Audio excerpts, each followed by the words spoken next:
In this video, we're going to do a high-level overview, how the owner of a website can log in to make changes and publish those changes on the web. Let's start here. This is the invitation to edit. We can follow this link, create our account by typing into these fields, and we're here, right on our site. Now, we can navigate the site just like we would normally. We can click around, but what's different now that we're logged in is that some of the content on the page is editable. We can hover over any elements on the page, and if we see a button on the top right of the element, we can click it. In this case, we can edit the text right on the page. Same thing with buttons. Here's a button. We can change the link settings where the link goes, and we can change the text itself. We can write anything we want here.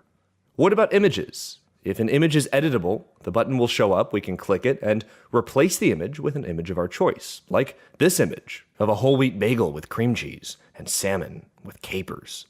In addition to editing right on the page, we can navigate using the pages link at the bottom. This lets us go right to any page on our site. Depending on your specific site, you might also see collections and/or forms. Collections are like databases where we can go in and organize, edit, or add content to our site. And forms, that forms button, gets us access to any forms we might have on our site. Let's say someone fills out a form on our site. That information, what we collected from that form, it's accessible right here in our CMS. Finally, we have account settings, help and support, and a tiny button which lets us log out of the CMS entirely.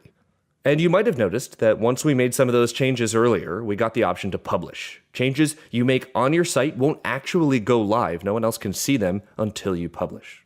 Once you publish, anyone can see your changes on your site.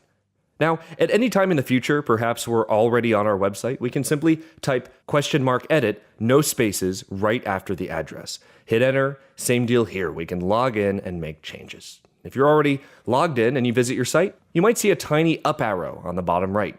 Just press that button and you have your full access. There's a ton of power here in the CMS, but that's the high-level overview. Edit content right on the page. Navigate your site from the Pages panel. On some sites, we can access collections and form data, and when we're ready to go, we can publish, and the world can see the changes we've made.